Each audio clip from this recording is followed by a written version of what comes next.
Why is that? Why is it only 6 It's- for you? Oh, hold on. Let me clear my fucking voice. You're good. Gross.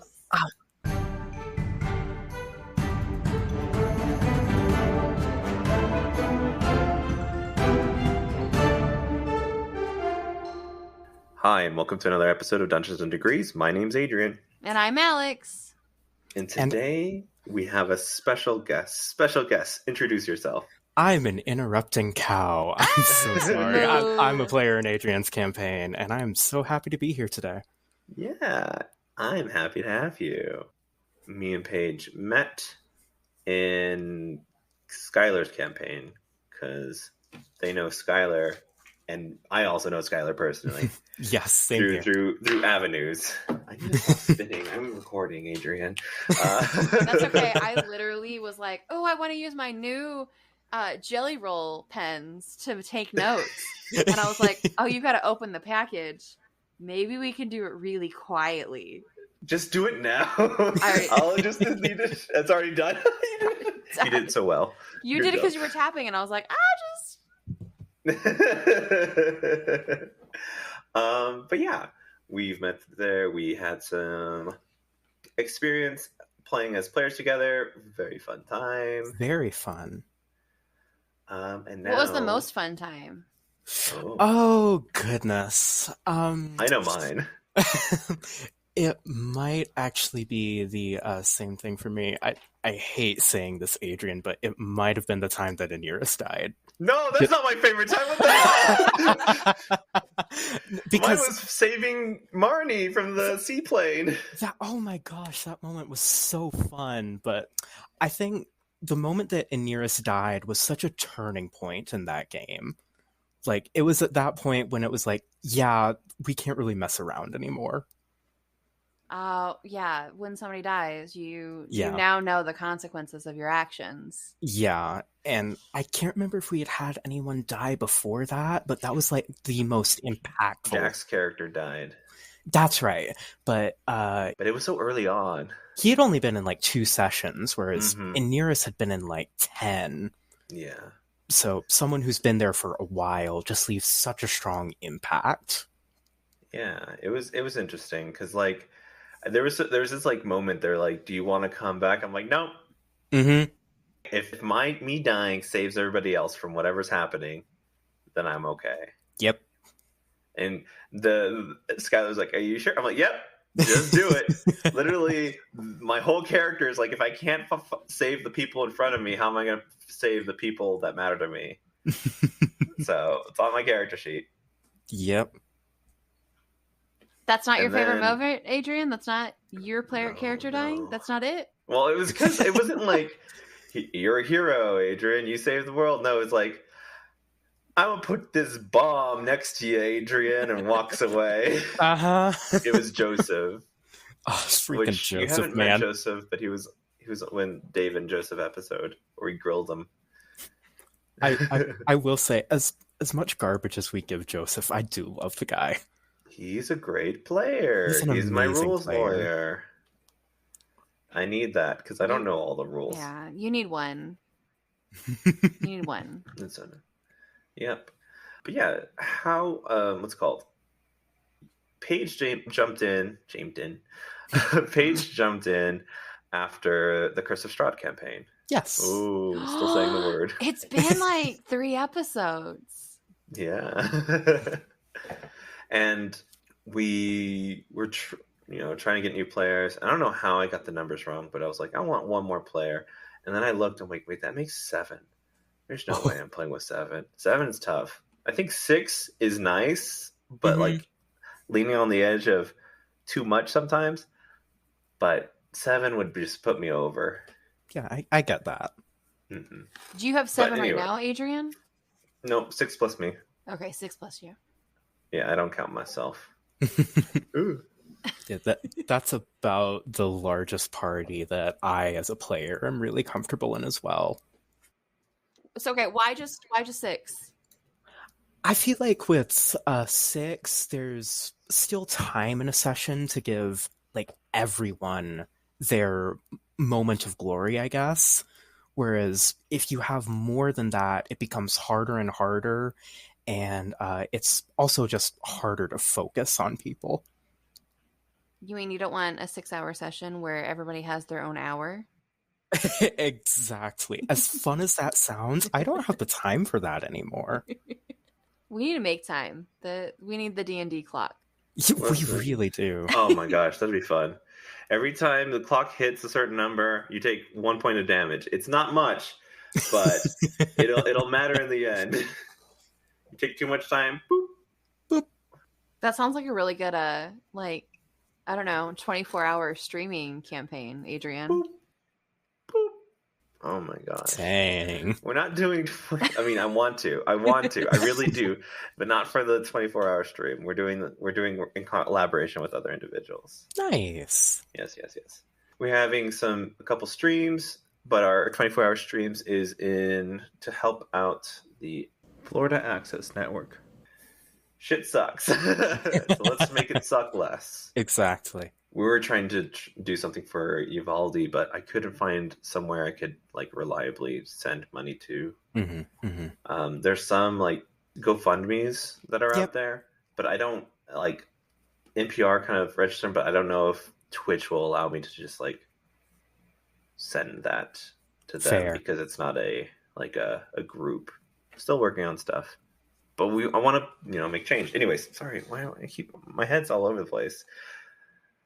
I don't know, want to make a difference. I want visibility out there for people that are in need. Oh yeah. And I think that's very important because I think that there's a lot of stuff going on that it's easy to just get us all masked as individuals. Exactly.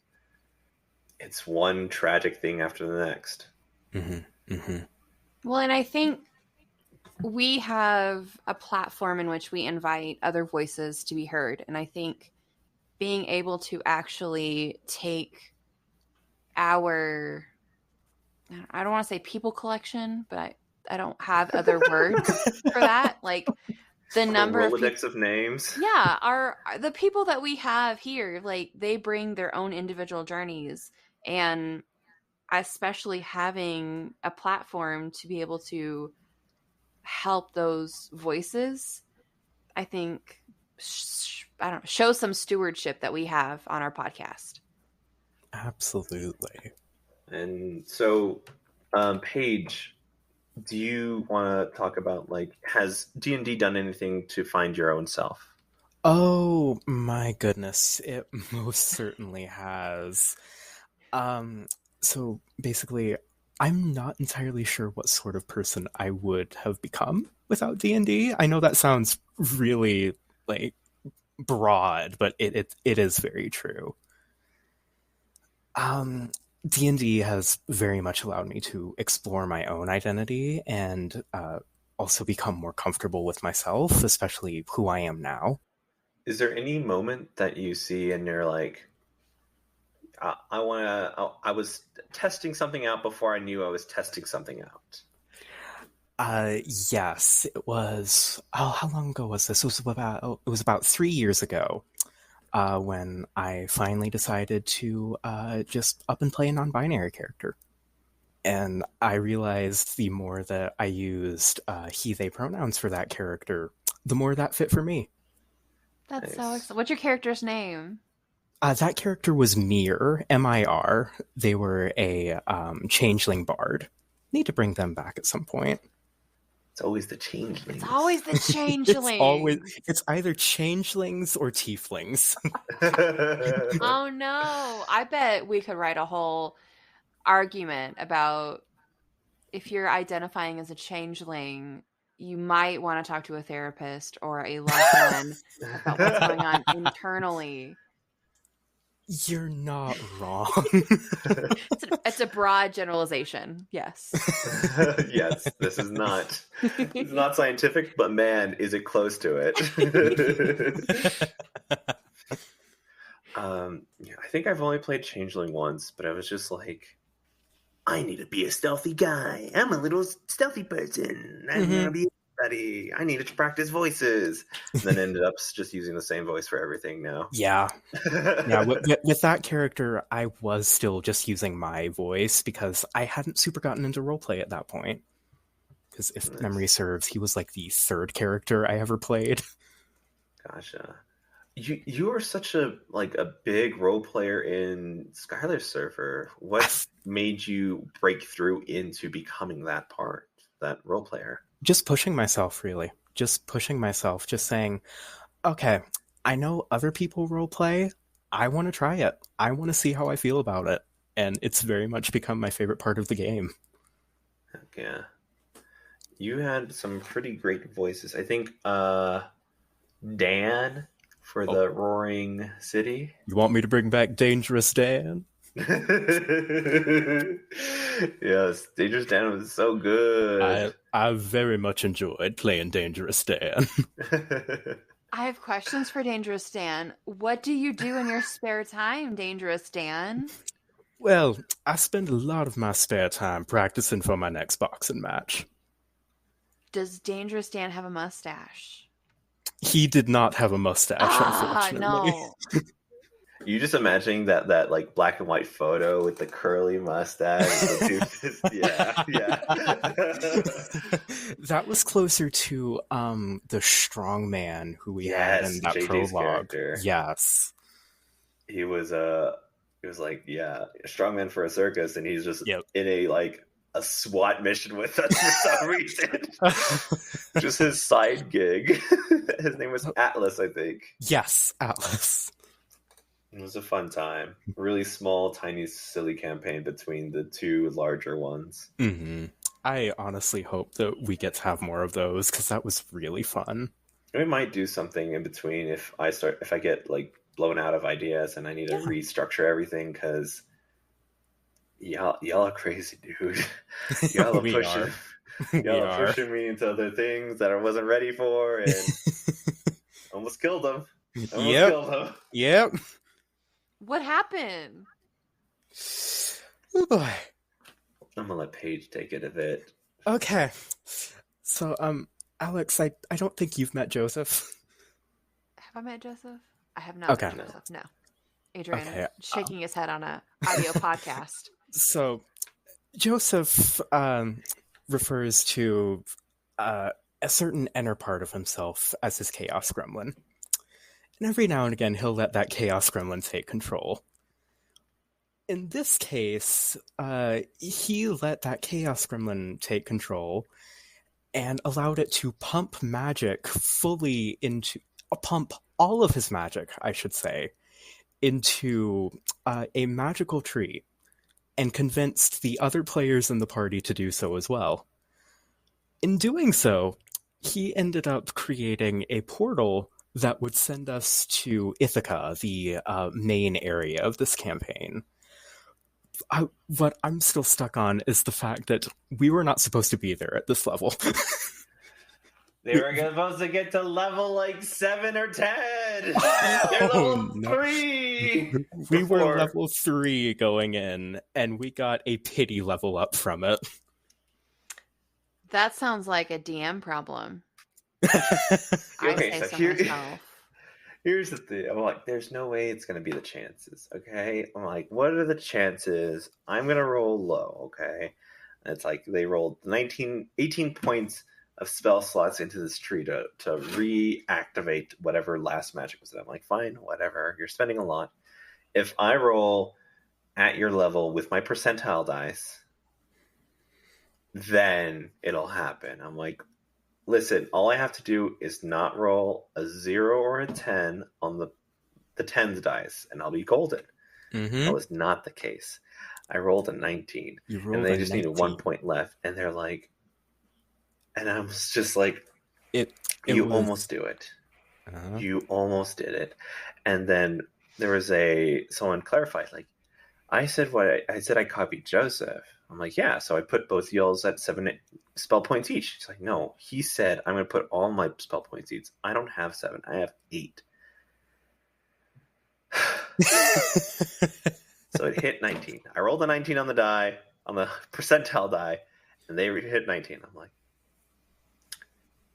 I was going to save this part for later, but I guess we got to do a little bit now. I'm definitely not ready, but let's do it.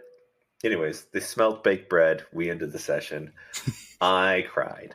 Not really. I just was like, I thought I had like months to plan out the rest of the city. Months. No, it was not the case. No.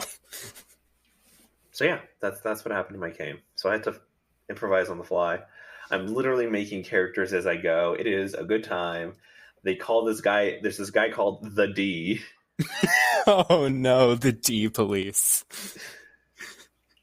And a guy they called him PPP. I forget what was the short. It was like punk, prissy punk something or other. Oh, I can't even remember at this point. But we've already like I've already had to make backstories on the fly. I'm like, how do these guys know them? And they're like trying to figure things out, messing with a tree, messing with statues, messing with vendors, and I'm just like on the side, like, what do these characters mean? What do they do? Just like scrounging away while they also improvise other stuff on the side. I'm like, gotta keep going. Brains on fire. I will say, for improvisation, you are doing an amazing job, Adrian.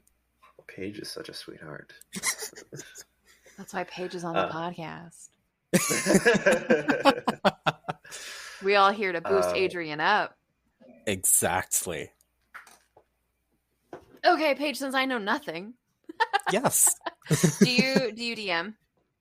I've DM'd a bit in the past. It's been about 2 years at this point, but I would love to get back into it. Listen, I would love for you to get back into it. I have zero confidence in myself. I think there's a campaign coming up for me in July that I should have some sort of one-shot written. Awesome. But I'm terrified. Oh, yeah. Do you work through it? What have you done? Oh goodness. The very last one I did was incredibly impromptu, so I just didn't plan anything for it. It was super flying by the seat of my pants, but it was still so much fun. Oh, I don't know. That's totally fair. No, it has to all 100% be planned. Oh yeah, as someone who prefers planning now, like, I completely agree with that. No. I will also admit that I am jet lagged as fuck right now, and I did not realize that until I don't have my emotional support Adrian. Oh no, you're fine. How did you get into D&D? It actually all has to do with friend of the podcast, Skylar. Oh! Yeah, he and his wife were planning a campaign, and I thought I would ask to see if I could join in, and they said yes. That didn't actually last for all that long, but I will still hold those memories near and dear to my heart. What kind of character did you play? For that campaign, I played a tiefling sorceress named Xena, and she's still one of my favorites. I mean, any character named Xena has to be top 10. Yep.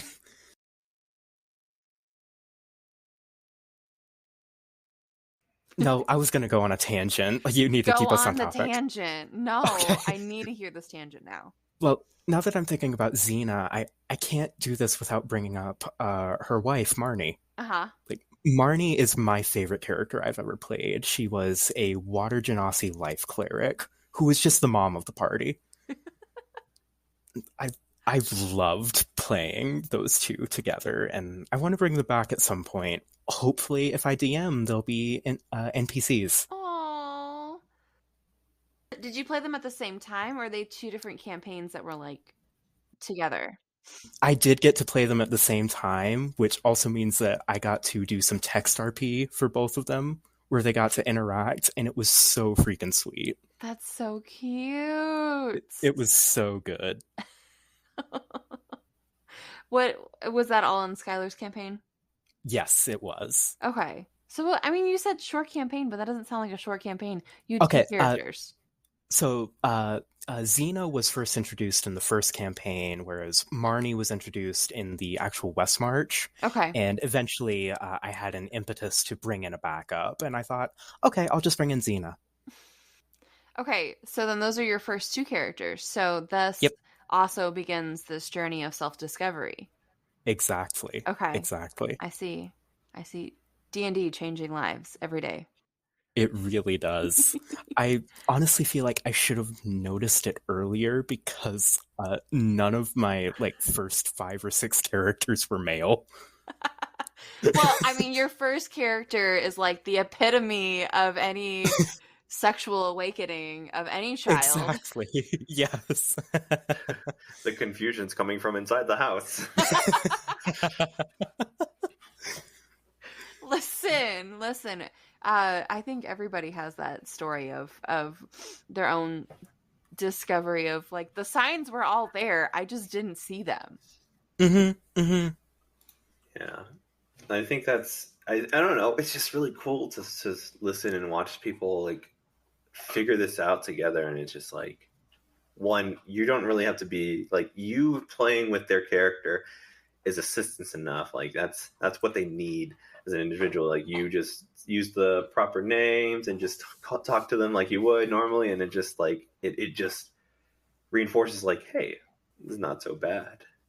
Isn't this wild that this all is built off a game that was like written by a bunch of nerds like in a basement and like with like the boobtastic drawings of women that like now Yep. we are on journeys of self-discovery through this game.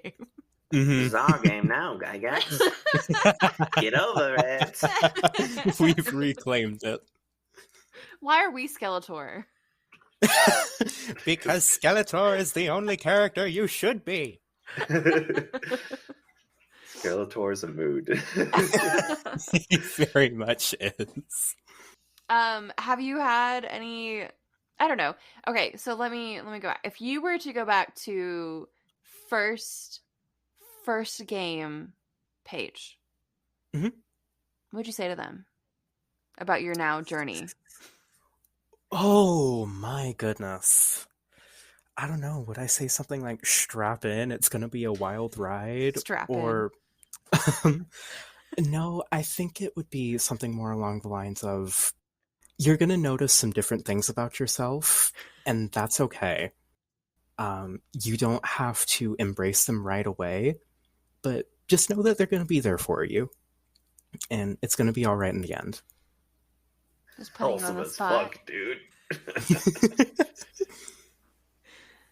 Let's talk about your character. Well, I don't know if you already did this, but in the current campaign. Not yet. No. Not yet. We talked about past. Now we're talking about present. Yeah, we talked about where we came from. Now we're talking about where we are. Indeed. So you wish for me to talk about Kai then? Yes. Certainly. Oh my goodness, I adore playing Kai. They're such a wholesome dumbass. I feel like I haven't been playing them as stupid as I should, but I'm going to try to lean more into that in the future. I'm gonna tell you right now, you're against some tough competition. Okay. A tough competition of dumbasses, or like, okay. Oh, Yep. interesting. I mean, so like, I think Joseph's character is only dumb because they have amnesia. I think Ismark is dumb in the ways of cultural normalcy because he's from Barovia. Yep. I think that Solomon is dumb in the way of like positivity because he's this dark character. At least he's not like leaning in it too hard where it's like shudder edgelord, you know? Mm-hmm. But he's still like a negative, like I'm gonna beat you up, punk kind of thing. Yeah. And let's see, Kilgore is just too nice. Too nice. Doesn't get some stuff, but is too nice. And then Bella, I don't think Bella's done anything yet. Not yet. I'm watching you, Bella. We'll find out. Yeah, Bella. But yeah, tough competition. Yep. But you'll get there. All right, but proceed, Kai. Indeed. What do you wish to know? What brought you to? I mean, I know as Adrian that you love Genasi's. Yes, I Okay. love Genasi. Have you played all the Genasis? No, I'm still missing, I believe, Fire and Earth. Like, I've played two Water and two Air, but I still need to play Fire and Earth. You'll get there. We have Yep, mini games to play. exactly. All right. I guess I'm going to do, hey, people who are in my campaign, a bit of spoilers. So just don't listen until I put the timestamp. Anyways, your character is from this plane. You said you didn't want to deal with, you didn't want to know certain things about character, about like live or die of one of the parents, and just having a shroud of mystery. Much like I did to Alex, where I was like feeding Alex information as things went along. Mhm. I did that to you for your character. Also, I thought I had more time, but for No Alex, it was just worries. me being like, not ready for some of these questions. But yeah, what brought upon your character? Oh goodness, what did bring upon my character? It's been so long since I actually made them at this point. I think it was more the want to play a rogue more than anything else. And from there, I just thought, okay, what rogue do I want to play? Swashbuckler. What goes well with Swashbuckler? Water Genasi. And that was pretty much it. I just went from there. The lines connect. Funny enough thing, Alex, one of Joseph's, one of the other players' characters, first character was a rogue named Kai as well. Yes. It's like it's meant to be. They also have a Sunday game, which I'm kind of jealous that I'm not the only game in their lives. No, I'm just kidding. That's fair. I don't know if this will make you feel better or worse, but I have a Tuesday game now. Dear I honestly listener, don't. Adrian has fallen to the floor, absolutely losing his mind, crying. I've never Screaming to the seen so heavens. many emotions out of one man, or person, or human. But so many from dogs. Yeah, no. I've only got one other game. Now I'm super jealous. I need another game, Alex. Adrian, You'll find one. We can have games. I don't know if you know, but we. No one now. Oh, no. Paige has 3 and I only have 2. That's not fair. I have no idea how I'm juggling them, to be perfectly honest. I'm DMing too. I don't know. I'm barely hanging on there. I just want to play. Stop letting me DM. Right? This is a curse. The curse. Just say no. No. Say That means no. I don't get to play. See? I have to play. There's an issue here. If you want to play, but you keep DMing, then you don't get to play. One day, when I'm old and tired, like in a couple of months, maybe, that someone will take the mantle. Here you go. That's my dream, Paige. Be my DM.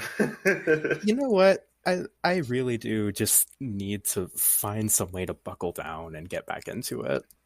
So, you've DM'd before then? Yes, it's been about 2 years, like I said with Alex a bit ago. But Oh. yeah. No, you're That's fine. on me. You're fine. Okay, It's been- delete all of that, Adrian. Edit Adrian. That never happened. This is a clear, concise podcast that has no mess ups. Adrian No does not mess up walk away from his whatsoever. microphone at all, ever. My dog. This is Edit Adrian. Deal with your own mess in the time, not like later. It's gonna kick you in the ass. So no, I'm not gonna cut it out. Peace. Okay, well, fuck. All right. Ooh, I have a question. How about, who are some people that you see in the D&D space that you take like inspiration or like make you happy, things like that? Without a doubt, Brennan Lee Mulligan. Like, he is, without doubt, my favorite celebrity DM. Nice. Write that down. Friendly Mulligan tally. 1 more. Awesome. And what about them brings you this That's a dumb question, feel it. Adrian. I know the answer, okay? It doesn't mean I have to hear it again. I want to hear it again, okay? Classic work. Honestly, I think it's really just how well he's able to kind of mix the comedic elements and the serious story elements into the story. Like, as I know, as much as people love Matthew Mercer, I feel like he leans a little too heavily into like that serious side for me. I'm more a fan of like something a little bit more comedic. Nice. Was that the answer you expected, Alex? Yeah, it was, Adrian. You either are a rules lawyer and you watch Critical Role, or you are Rule of Cool and you watch Dimension 20. And that changes you as a player. I have learned, I have made notes, I have talked to people on this podcast. Nowhere else. I've never heard this dichotomy before, but it makes perfect sense. Listen, it's okay. You can have your cool. Michael, okay, so since I've been gone, my dear sweet Michael went to the Half Price Books and found a Critical Role book and was like really excited to bring it to me and was like, oh, it's all about their campaign. And I was like, yeah, I'll start listening to it. He was like, no, you already listened to it. I was like, no. They like to rules lawyer and it's serious and like bleh. And I will say, this is absolutely nothing against Critical Role. Their stuff is amazing. It's just not my niche. No, fight us on Twitter. This is Critical Role is dumb. Come at us on Twitter. All my homies, 50% of my homies hate Critical Role. I think that Watch was like, there was so much content in such a long span, because these are like 4-hour sessions with commercial breaks and everything. And it's like, it was so much. Like, I got to like episode 11 and everyone's like, Adrian, you just gotta keep going. There's greener pastures, and I'm just like, I'm barely there, dude. Like, I took on One Piece, okay, and that was it.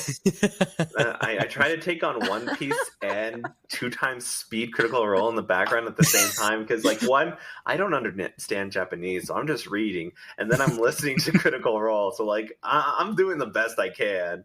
I think I found your error. I think I found it. I may have. One thing I at was a time. doing other stuff, too. No, never. Never.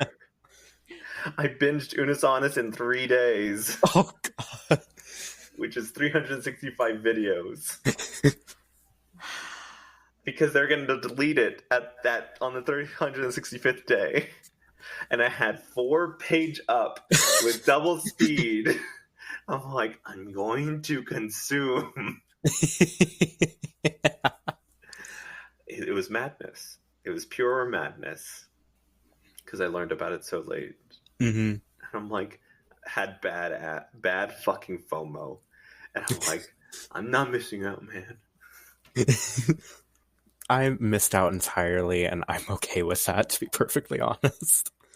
Hey, man, I now can say I did it. That's all I can say. Can't say I was there from the beginning, but I can say I did it.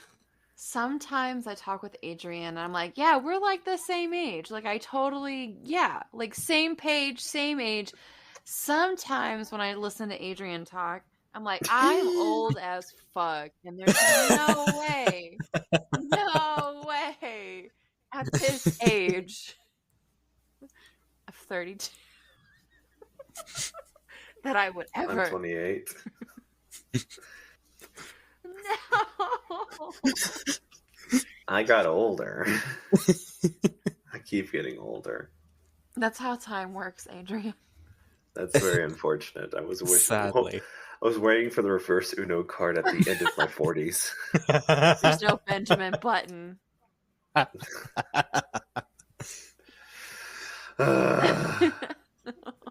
Wow. Welcome to Dungeons and Degrees, where we talk about the constant march of time to our endless peril.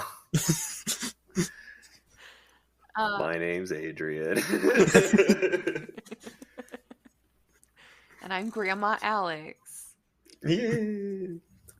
I'm that weirdo in the corner. Okay, Paige. Mm. What do you like about Ithaca so far?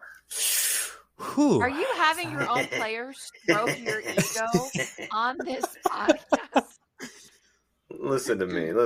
I gotta know what I'm doing right so I can do more of it. Okay, that's all I gotta say. Don't you do that in game? No, sometimes maybe it's after game. It's not during game. He does need to try a bit better at it, I will say. True. I will say, I feel like my favorite part of the game so far has been almost like the intrigue of what Ithaca is. Like, we have this idea that there are several levels to Ithaca, and we're only on level 1 instead of like the ground floor, which is like level 0. But because of shenanigans, we found our way onto level 1 instead of level 0. It's like, okay, what's above us? What's beneath us? Like, is there any sort of overlap between the levels? I'm excited. I am too. But yeah, I do what's called. I try my best because I don't think I've talked about Ithaca. Actually, only with Dave I've talked about Ithaca, so I haven't talked with Alex about it. So this is all new information.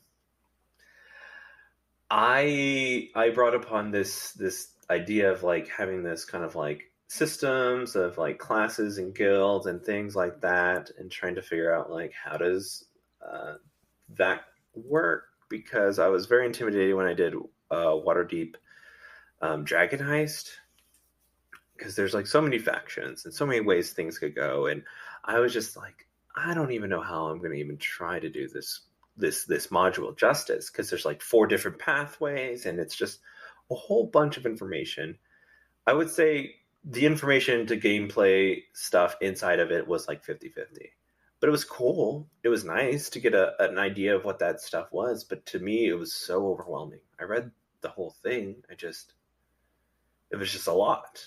I brought it up later on because I think I did Dragon Heist pretty early in my like newborn DM career, was just to figure out, can I run like I did back at the beginning of freshman year? Because this is like sophomore, junior year of my college career, I think. Right. And I had taken a stop, which are 4 years apart, by the way.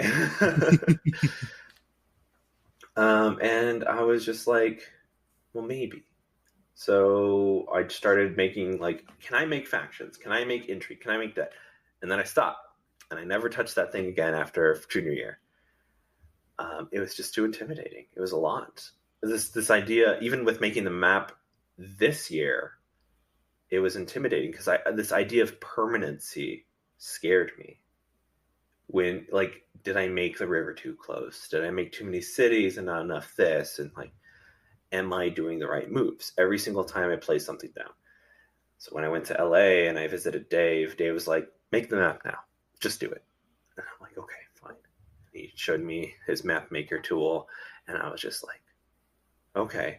And then the idea started coming and flowing, and I started figuring things out, what I wanted to look like, what I wanted to be, how can I make this more interesting? And I made a whole map outside of Ithaca, not Ithaca itself, just outside. And that was fun. That was interesting. And I felt invigorated because someone said, like, literally I had to hold my hand, take me to his computer, and just said, just do it. Which is a big problem, Alex knows, of me doing it. And then I did it. And so when I was done, he was showing me his Etsy shop stuff that he was doing. Nice. And I'm showing up on the screen right now is a actual map, the map of Ithaca I made, and he put it onto a little coaster thing.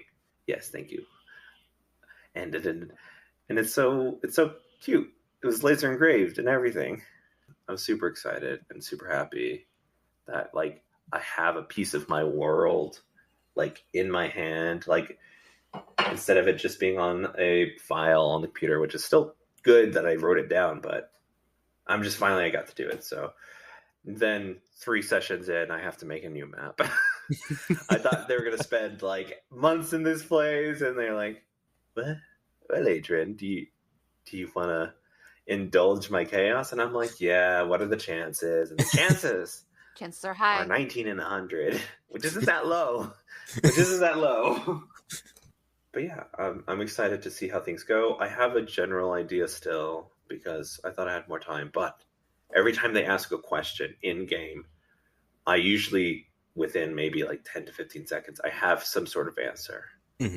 Because I'm, at that point, it has to be permanent. And I think that's kind of, I mean, that's how I'm DMing, is just like as it comes instead of beforehand. Because I've had a lot of moments where it's just like you play into all these ideas and you put it down into paper, and then people sidestep it, and it's like, well, now it's all gone. You can always re-fluff it somewhere else, but in that moment, it's kind of heartbreaking. All the job you did for that day is now null and void. Yeah. Kind of look into that some other day, where I'm just like, why do I hate permanency? Well, I mean, I think that's a human reaction, right? Because it's not necessarily that it's permanent. It's that there may be an innate want for it to be perfect. That's I hate that you said that. That is a very good point, Alex. Like, I wholeheartedly agree. Yeah, like, am I playing my character? And I have this issue too, playing on Robin's campaign.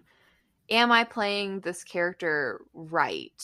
Or is it going to make sense? Like, am I making different choices than I did the first episode? Am I making the right choices for this character? And then like for me in that campaign, the reason why my character is slow to answer or slow to react is because I am slow to answer and I am slow to react.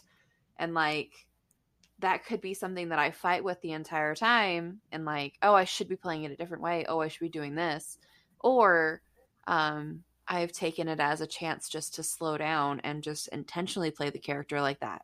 So there's no perfection that's ever going to be achieved, especially when we're talking about, any sort of art form. And that's what D&D is most of the time, right? It's art. And every time you play it, it's going to be better or different. And you're going to be able to look back on your experiences and say, well, if I had known this, I would have done this in the past. But that's life. Absolutely. Going back to Paige, like, if you had just looked at the signs, you'd been like, I could be living a different life. Exactly. But that's not what happened. And here we are. And it's okay. Exactly. It's tough out here in Texas. It certainly is. It's tough out here everywhere. Yeah, Texas is not doing great. I think that when you said like that, well, you said perfect or perfection, and just like fucking hit me in the fucking face, and I'm just like, let's unpack that, Adrian. Yeah, I know. Why? Why do you feel like it has to be perfect? Because I want it to be good. Look, I've already given myself this. Hold on, though. You said you want it to be good. You didn't say it had to be perfect. I hate you. Listen, I've already kind of like, okay, God, now you got me all like freaking mind. Like, I'm in a very vulnerable spot. Okay, Alex, I'm gonna need you to stop. But I think that's important to hear, right? You're a very good DM. Like, I would never fight you and say, well, Adrian could be better. Like, you are very thoughtful. You put a lot of effort into your game. You want your players to have a good time, and you make sure that they have that good time. And, you're as cognizant as you can be in this stage of your life, right? I'm not going to say you can't change. Okay. You could be worse. You could be better. Awesome. Hell yeah, I could be worse. That's what I'm taking from this now. No. But like, we don't have those conversations when you talk to like Brendan Lee Mulligan. You don't have that side of it because there's still like a non-performer version of you that still is existing, right? You're not like on the street and they're like, oh my god, that's Adrian Lawrence. That's Adrian C. Lawrence. And that's okay. Like that's what it is. You're okay. Well, I don't want them to do that. Yeah, what are they going to look at? Only less than 100 hours of content. I need thousands. You don't just need content hours, but like, I don't know. Why is okay, so why do you have perfection and good linked together? What about your life is perfect and good? Diana. Well, okay. Besides Diana, yes. She's sleeping I right do, now. so I know. Sleepy girl. Can you hear her breathing? No, but I can just feel her spirit. Hold up. This is for all the... Oh. Sweet thing. Just deal with me all day. Okay, there's nothing in my life that's perfect, but there's a lot of things in my life that is good. There's so much. And I know that. So, because, I mean, I saw it when I was kind of low back this weekend. So I saw it, but, you know, depression going to be depressed. Yeah. So, yeah, even though I had all this, like, so I'm just going to be very genuine and just tell you what happened. I got really, I got really drunk and really sad. And alcohol's a depressant. That's not good. Anyways, so I started just kind of contemplating my life and everything. No suicidal ideation. Sorry, trigger warning. Or anything like that. Just not being good enough, which was a big thing in my head at that point. You're not good enough. Are you doing what you need to do in your life? Like, are you even, doing anything? And it was tough. And I could mentally point out all these wonderful people in my life, all these wonderful things I do, this fun I'm having. Like, I literally that day with the people I was with, I was smiling and having fun. Even though I had that, even though I had my medication, I still was depressed. And it was just like a big rock in my stomach. And so I was just like, I went to my car and I was crying, and I called up my brother, and I was just like, hey, I just need someone to talk to, because I always talk about reaching out, and it'd be really shitty of me if I didn't. So I did. I reached out. I asked for help. And it was mainly just to hear me, because even though I know all these things to be true, which is I have great friends, they think I'm great, which means that I'm doing something that is positive in this world. So that means that whatever is in my head is not true, even though whatever it says is just like a big bold letter no, just saying whatever it wants. And I told my brother that, and he just like kind of talked me through some stuff. And to be honest, I don't really remember, because I was just all up in my feels.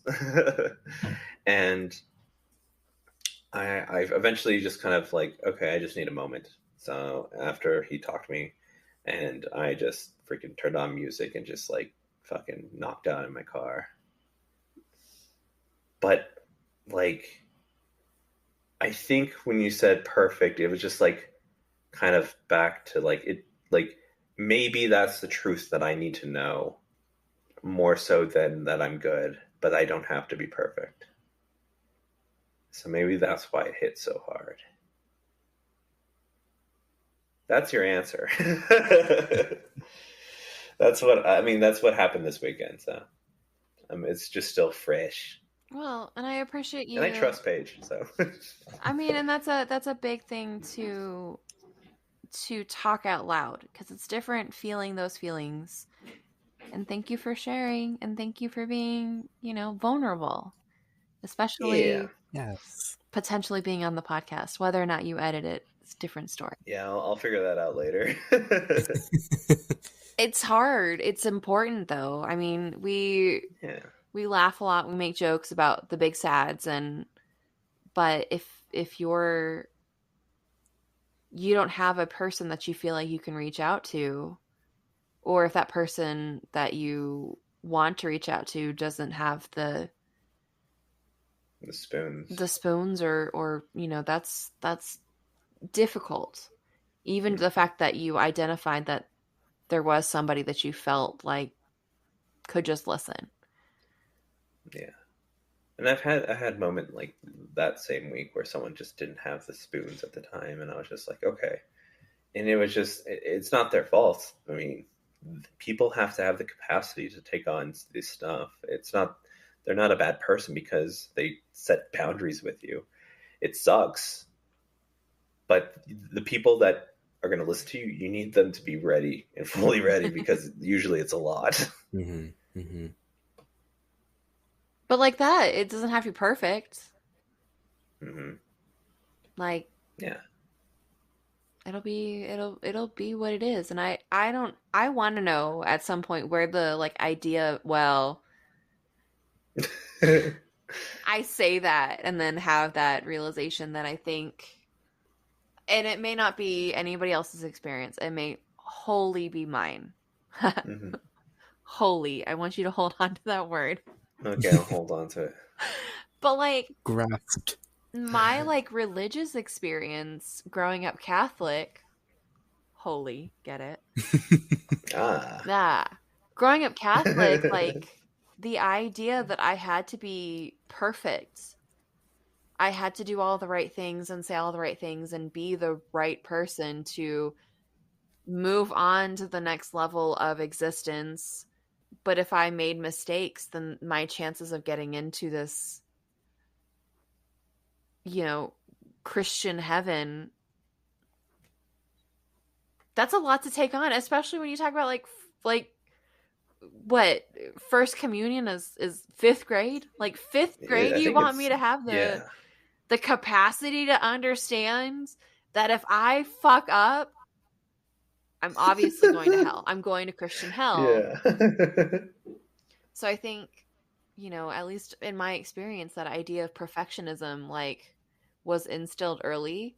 And although I maybe have rejected the idea of the Christian heaven and hell, like that still plays a part in my everyday life. Like, I have a very similar experience to this perfection.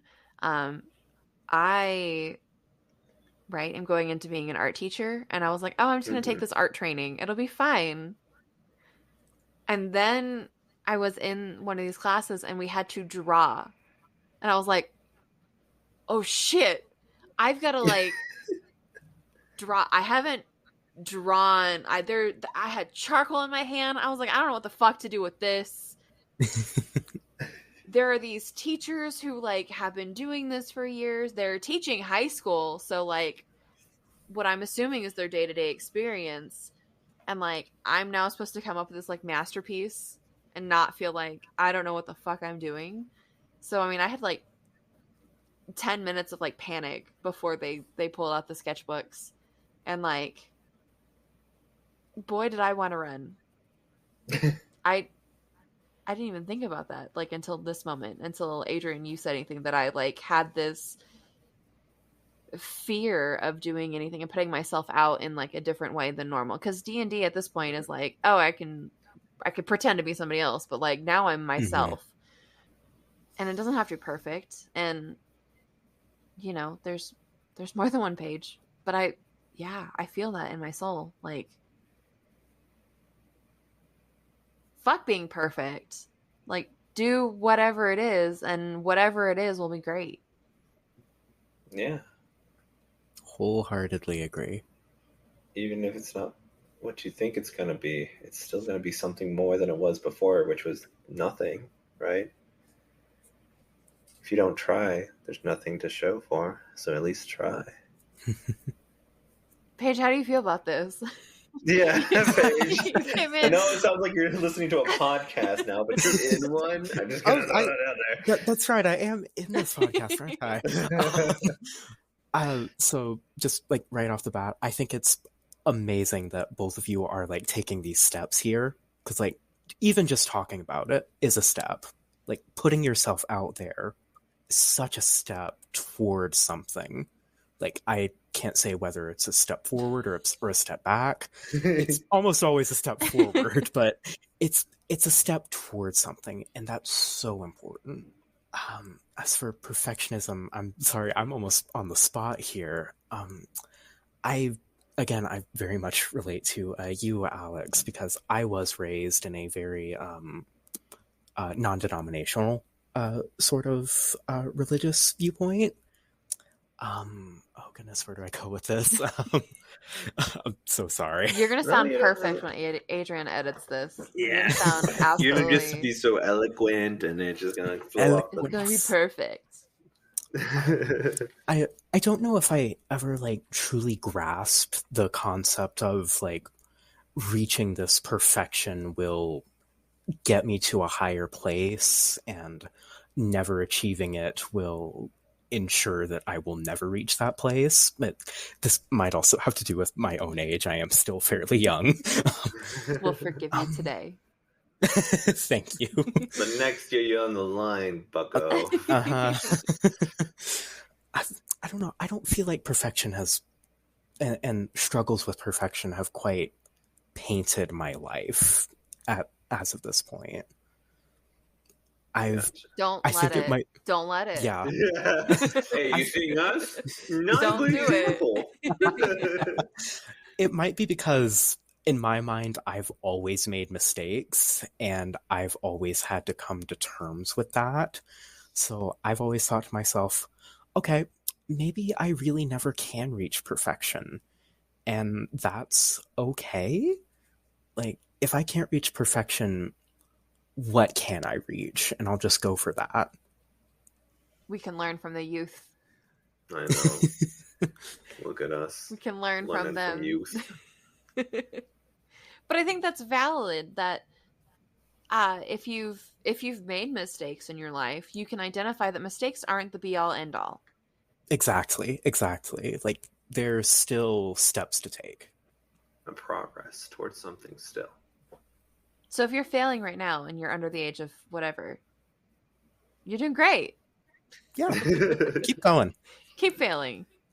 Let's just say under the age, ballpark 50, 60? Yeah. If you under the age, whatever the age is. Whatever the age might happen to be. Keep failing. You only fail up. You're failing forward. Yeah. Look at us deflecting. All right. Do you have any more questions after this very heavy moment? Are you feeling okay? Are you good? No, I mean, I Putting out, like airing out the laundry. I know, but it needed to be said. I mean, to you as my co-host, and just as an individual. Paige is one of my players who kind of had a tiny bit of insight, and like, hey, I had a rough time on the server. I'm just gonna give it a break. Give me a second. But yeah. So these people, you mean Alex and Paige, I see on a weekly basis at this point. So yeah, they're very important people in my life. So I'm okay to talk about it and feel, yeah, you can throw up whatever. But you know, it's something that needs to be said, because it's something that not everyone's able to talk about. There's that. I can't reach out because I'm a bother. I can't reach out or talk about it because I'll be made fun of. Like these preconceived notions, and unfortunately, sometimes that does happen. Where you're like, people tell you like, you know, I can't talk to you right now, or you're just doing it for attention. Things like that, and it sucks. It really does. So like, I'm okay with airing this out as an individual, because like, it's Dungeons and Greece. We talk about mental health all the time. Yeah. So to be able to talk about what's going on in my mental health state is going to be important. It's going to show, one, another humanity side of me, if not just like this really happy, crazy guy. Whoa. Like there's there's darkness in there, you know. That's where I get the good RP, you know. It's where the art comes from. My paint, my canvas, my wow. But yeah, like being able to talk about it, one another, just in front of a recorder helps me as well. Because, like I said, it was hard to make that call, dude. Like I didn't want to. I just wanted to wallow, and like I tell myself and my other patients, like you gotta work towards being more open, because right now things suck, and if you're unable to tell like your family member that you're in pain, or your friend that you're in pain, you're not going to tell anyone. And you know, when you say like I'll be there for you, and you don't do the same, like rely on them when they do say the same, why would they rely on you in the first place? They maybe it's just words of comfort. What if they don't really mean it? I don't know.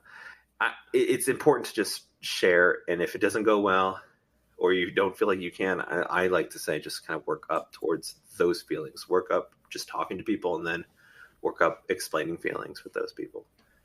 Because the easier it is to do it while you're not sad, the easier it is going to be later. It's not going to be easy at all. It's going to be tough, but there's going to be a chance compared to nothing at all. And I think it's important to talk about your feelings. You know, the irony of having this conversation right now in my life is that my dad's death day is yesterday as of recording time. And just lay that there. But like, and that's it. In the last, my name's Adrian. And I'm Alex. Sorry. I think, but like going through the grief and experiencing that, and I've done everything to not feel that. But being able to talk about how I'm feeling and like what triggered my memories or, you know, my worries about losing my dad has made me talking to other people who have also lost family members or people in their lives. It's made it easier for me to also just connect with people. And so, you know, if you are feeling these feelings, it's okay to feel them. It's okay. And they're going to be raw and they're going to hurt. They may hurt. They may not hurt, but they may be big. And if they're big, they're there for a reason. They're there for you to experience them as a human. And they may feel overwhelming because they're new, or you're identifying them in different lights and they feel really heavy. But, you know, there's literally always somebody you can turn to. I have not met a single person in my life who wouldn't have at some point done that for somebody else, right? Yep. Also, this is a good time to plug the National Suicide Prevention Lifeline, which is 800-273-8255. And just having that number even in your phone to give to somebody else is also, you know, a way for you to help them. Even if you don't have the spoons, you can always refer them to somebody who might be a little more trained. But long story long, like, talk about your feelings and hold those feelings. They're there for a reason. Honestly, I hate to say that. Like, the dirty, nasty, gross feelings that make you feel all types of way, they're there because that's your body's way of telling you that you need something. And you may not have heard the earlier signs and messages before you got to that like big feeling, and that's okay. Grow and you learn and you don't ignore them. Don't ignore them. Feelings are good sometimes. Mhm. So yeah, Paige, you got anything to plug?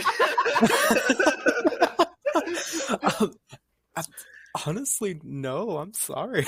No, it's okay. It's okay. I needed to break the. I mean, it was great to have these conversations, and thank Oh, you, yeah. Paige, for being Thank here you. with us as we Oh. unload our laundry. Absolutely. I'm more than happy to be a listening ear. Amazing. Hear that, other players? You already knew that. Paige, one of the greatest. You know what? I drop in on the Twitch stream every once in a while. Ooh. I'm not saying I have a favorite character voice, but I'm not saying that the favorite character voice is Paige. Amazing. I can't see myself, but I'm sure my cheeks are red right now. It's very no. Listen, it's very intriguing. Like I was like, what? I need to know more about these characters. But there's a lot of tomfoolery. There's so much most tomfoolery. certainly. It's almost entirely tomfoolery at this point. Yeah. See, with that voice, I think of like, oh wait, I don't know what show has the like slicked back alien with like the slicked back hair, but he's like creepy. Is it Treasure Planet? Okay, it's fine. I can't say off the top of my head. It's fine. It's fine. Would you be intrigued to learn where I got this voice from? Yes, please. I actually took this voice from the main antagonist of my current favorite television series, The Owl House. This is a villain voice, and I'm using it for a heroic character. I don't trust this voice. That's the thing, though. I don't trust it. Exactly. Yeah. It's meant to be a subversion. Yes. It's accurate. It works. All right.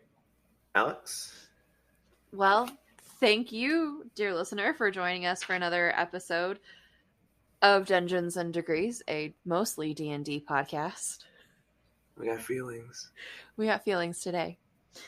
You can continue to join our antics on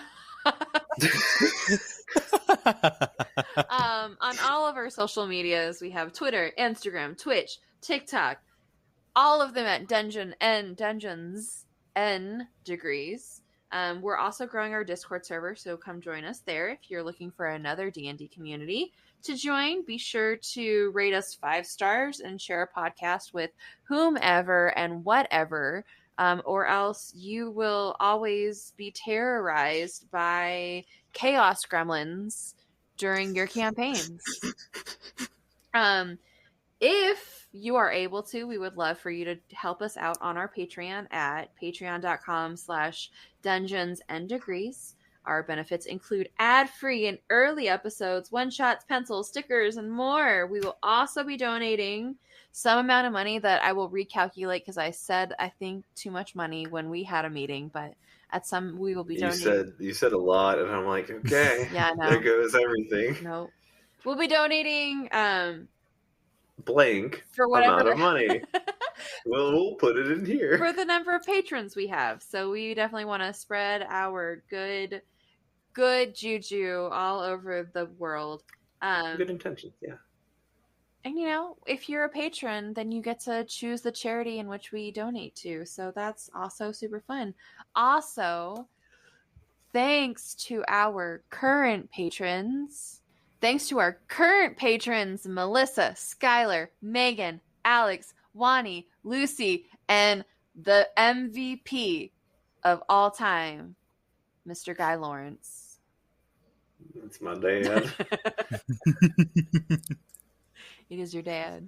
10 out of 10, best dad. He finally came around to do it. Thanks, Paps. We've been here for almost 2 years. Come on, where you at? That's all I got, Adrian. All right. Well, thank you so much for listening. My name's Adrian. And I'm Alex. And I've been Paige. Go have some fun.